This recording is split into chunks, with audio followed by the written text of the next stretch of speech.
A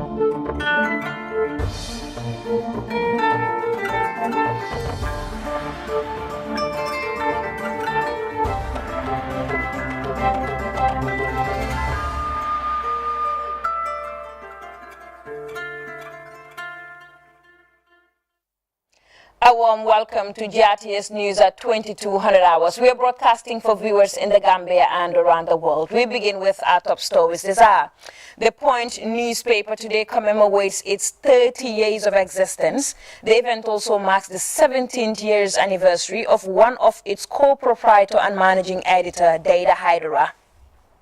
The National Disaster Management Agency convenes a national contingency plan to enhance coordination of existing capacities to reduce gaps in humanitarian response. The midwifery class of the School for Community Health Nurses and Midwives on Wednesday presented their community diagnostic research as part of the Community and Management module. In sports, Algeria's Mohamed Balaili converts a penalty kick in the 17th minute of stoppage time to send Algeria to the finals of the FIFA Arab Cup. Away from home, U.S. President Joe Biden visits the state of Kentucky on Wednesday to assess the damage from last week's tornadoes.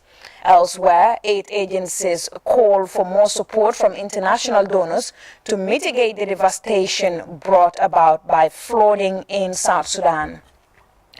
Well, these and many other stories coming ahead in this edition of the News at 2200 hours. I am Fatoumata Cham and thank you for joining us.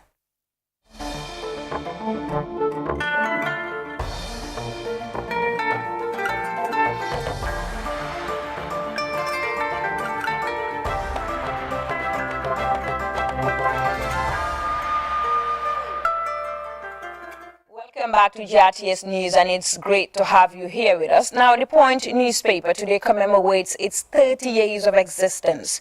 The event also marks the 17th years anniversary of one of its co-proprietor and managing editor, Data Hydera, who was assassinated on the 16th of December 2004 on the night of the Point newspaper's 30th anniversary.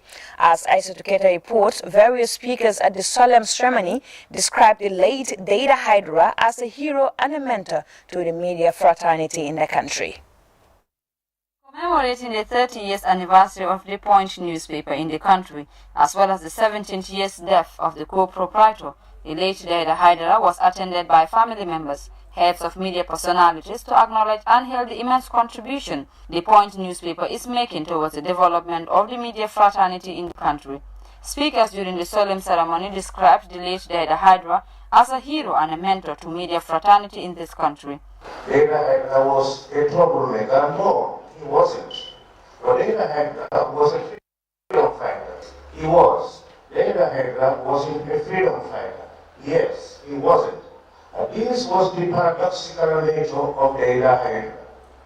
To some, he was a freedom fighter, a man who loved his country.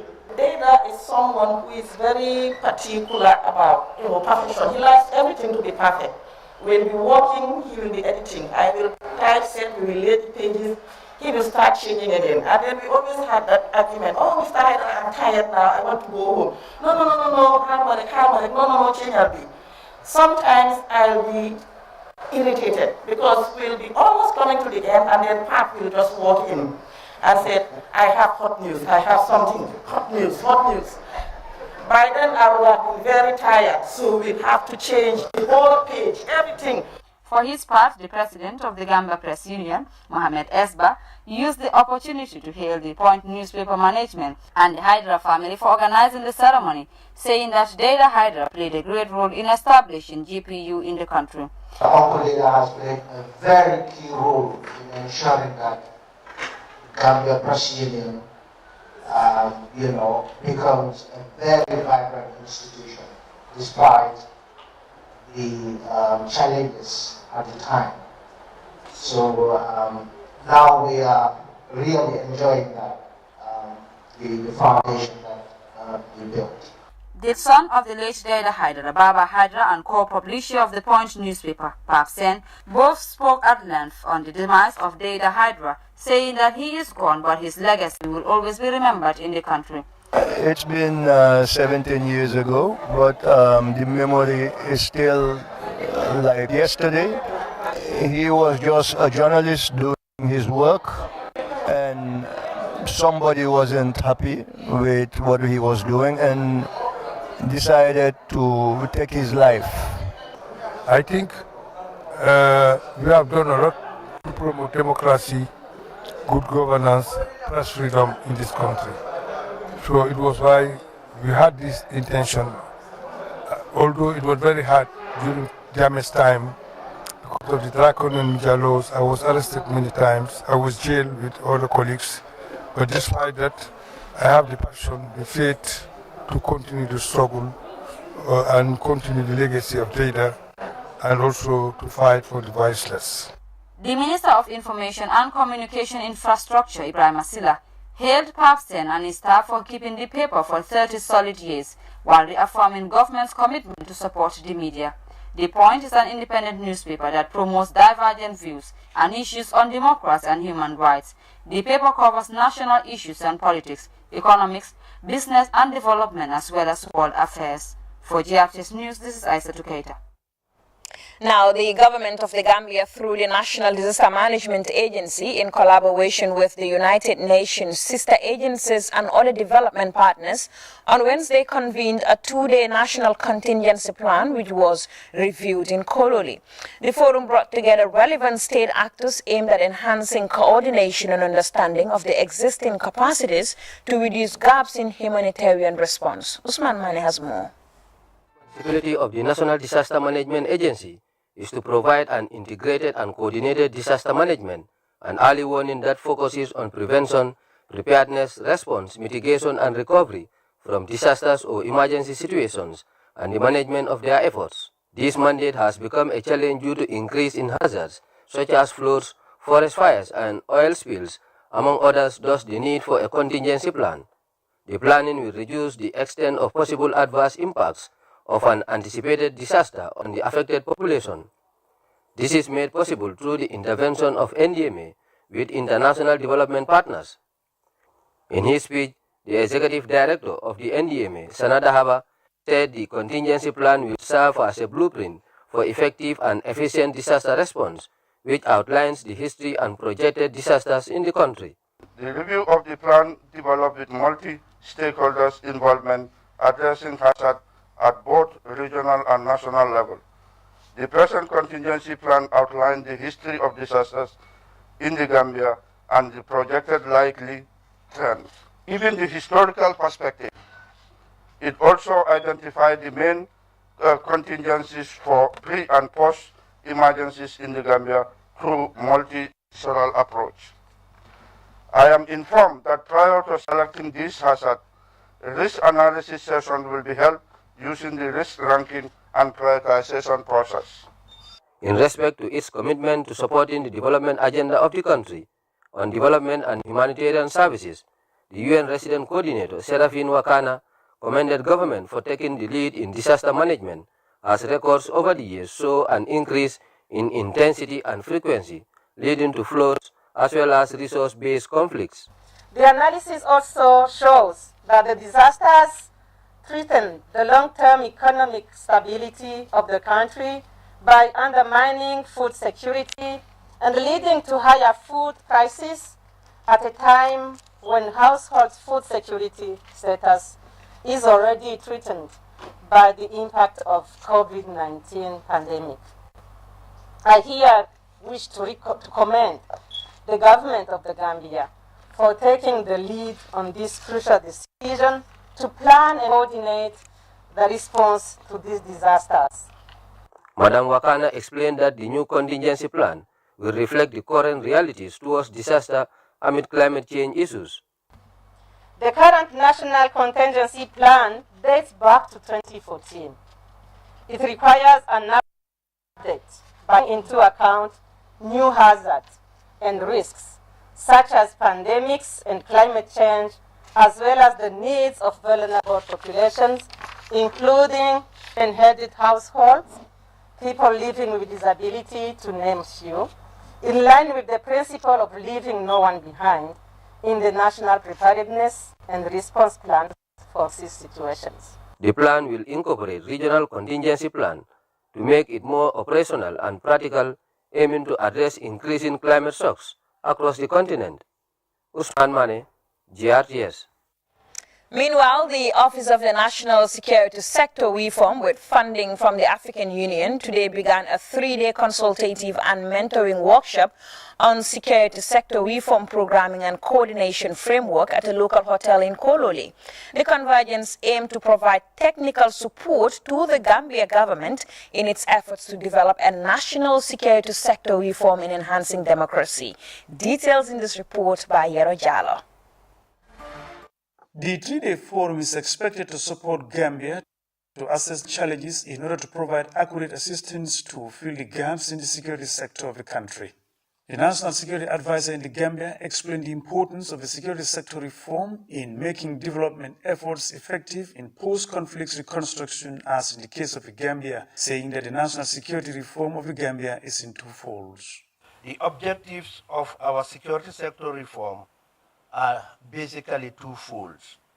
First, reforms are designed to develop an effective, affordable, and efficient security sector, for example, by restructuring or building human and material capacity. Secondly, to reform and facilitate democratic and civilian control of the security sector.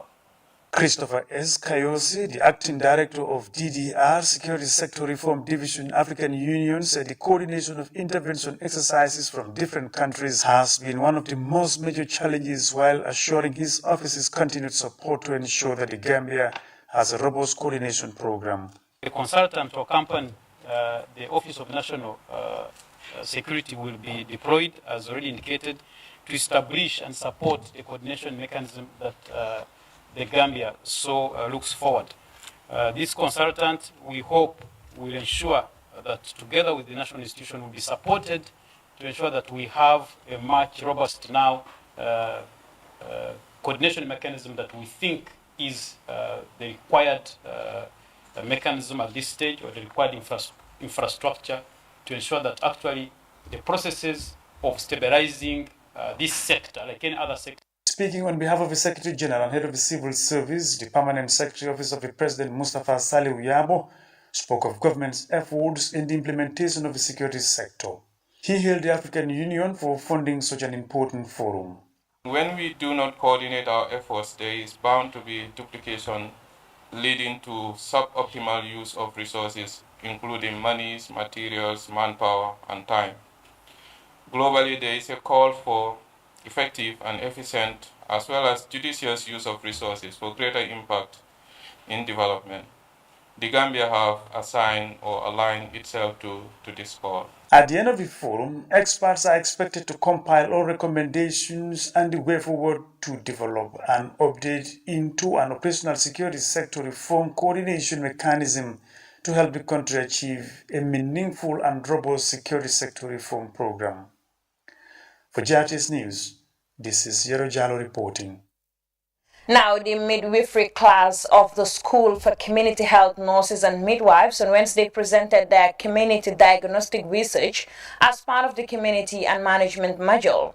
The event held at the school in Mansakonko was attended by community members, health workers, as well as students and staff. Alajimbai has the rest of that story in this report.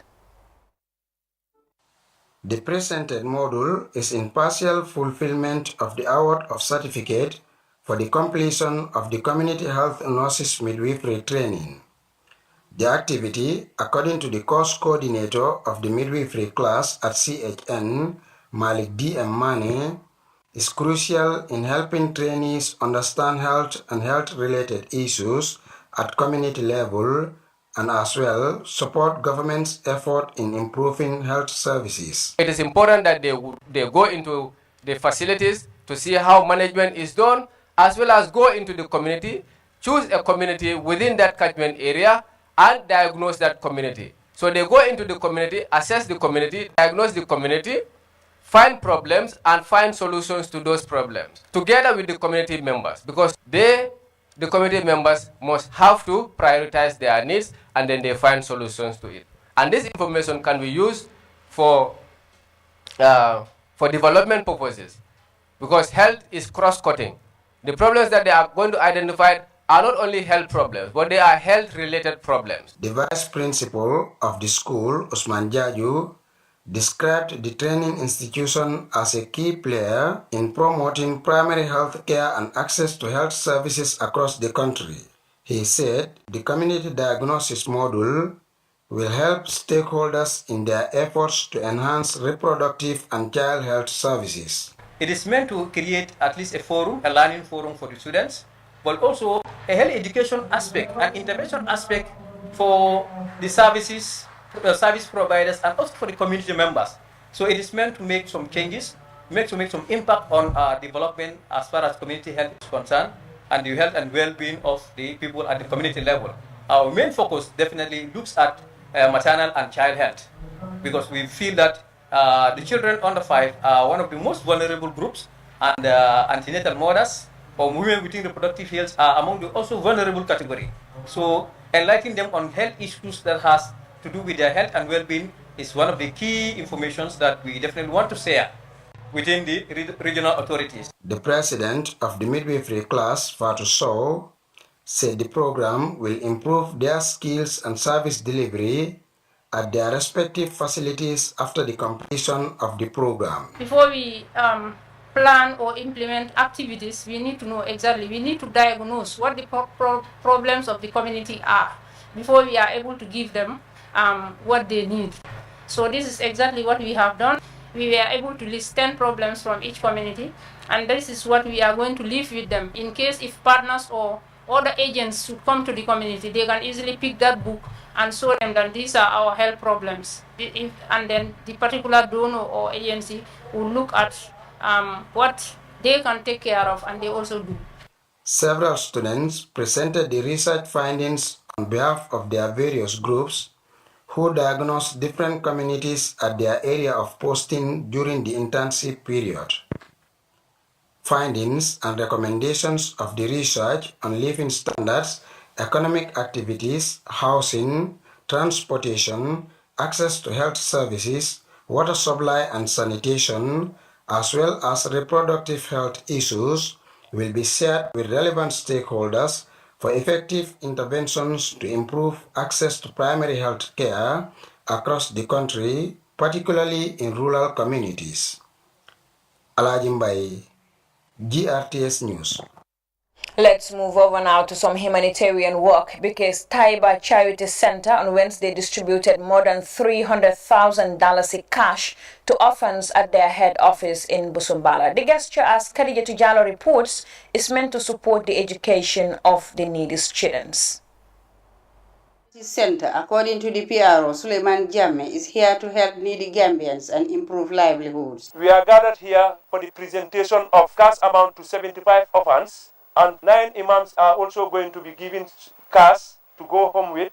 And Taiwa Charity Center is a center that is here to support Gambian people, to support the needy families, to support widows, orphans, and you name it. Even people in the with a kidney problem, we normally support them. PRO Jammeh further recognized their partners, Darul Bir of Dubai, for continuous support of different projects in the country. The body's officials, including board chairman Ibrahim Jagana, President Haruna Kamara, and Vice President Abdullah Yabo, all underscored the importance of supporting the orphans' educational career in particular. They, however, called on guardians to make best use of the opportunity and spend the money judiciously on the children. Our Jaju NGO affairs commended Taiba Charity Center for complementing government's efforts. The NGO's ultimate aim is to help the needy and the poor, and this has been showcased in their activities since their operations. So Taiba Charity is an NGO that has been closely working with the government to complement government effort. Imam Saidi Khan expressed appreciation for the gesture, explaining that it will help them on these trying times of COVID-19. The presentation also saw distribution of 5 motorbikes to imams and Islamic scholars. Khadija Tujalo, reporting for GRTS News. Well, time now to take our first break. We'll be right back. Do stay.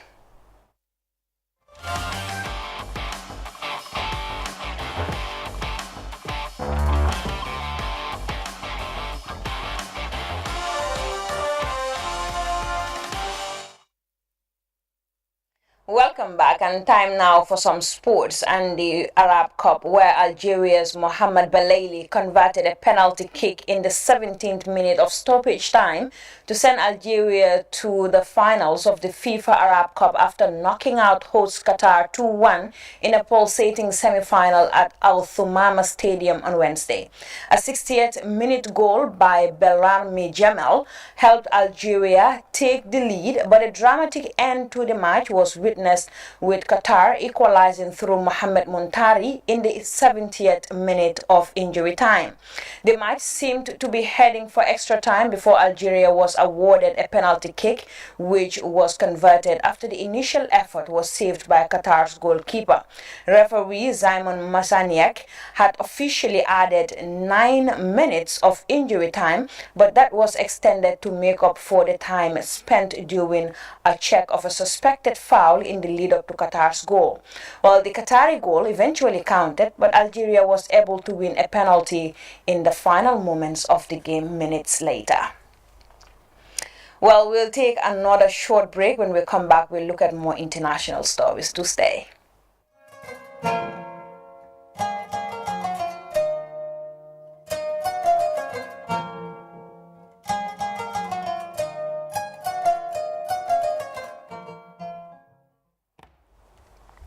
Welcome back to GRTS News at 2200 hours. Now let's look at headlines making stories around the world, and we start off with the United States, where President Joe Biden's visit to Kentucky on Wednesday to assess the damage from last week's tornadoes. More than 30 tornadoes slammed through Central and Midwestern America, killing at least 88 people.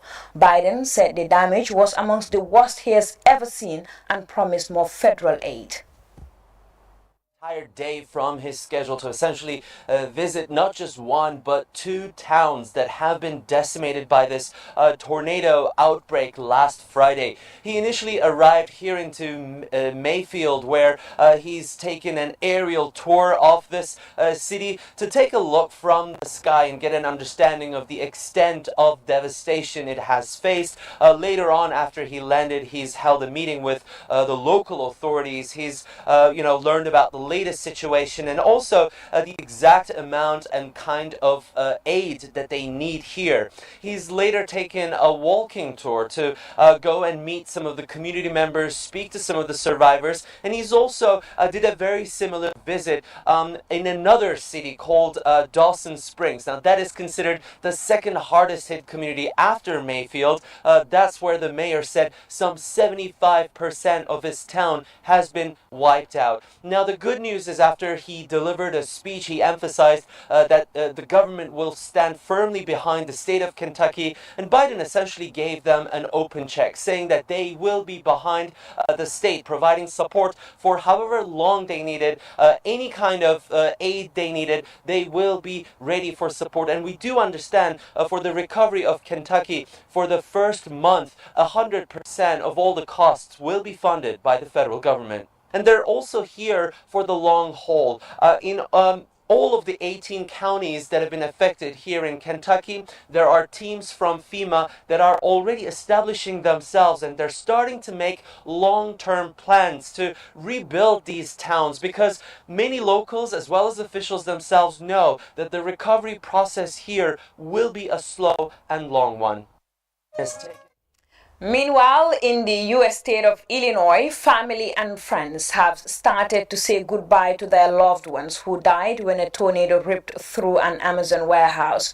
Tony Waterman spoke to the mother of an Amazon staff who, in his last moment, tried altering his co-workers to the approaching storm. Here is an excerpt. Huge hole in everyone's heart that can't be filled. Carla Cope's grief borders on unbearable. The mother of three lost her only son, Clayton, in last week's deadly tornadoes. But even in the depth of the family's anguish, Carla wanted to honor his memory by sharing what she knew and loved. He was just a good soul. He loved to tease his sisters, obviously, that's what boys do, and he loved music. He had a Harley that he bought last year that he absolutely adored, and his dog, and he was just goofy. The 29-year-old decorated Navy veteran was a maintenance worker at the Amazon Delivery Center in Edwardsville, Illinois.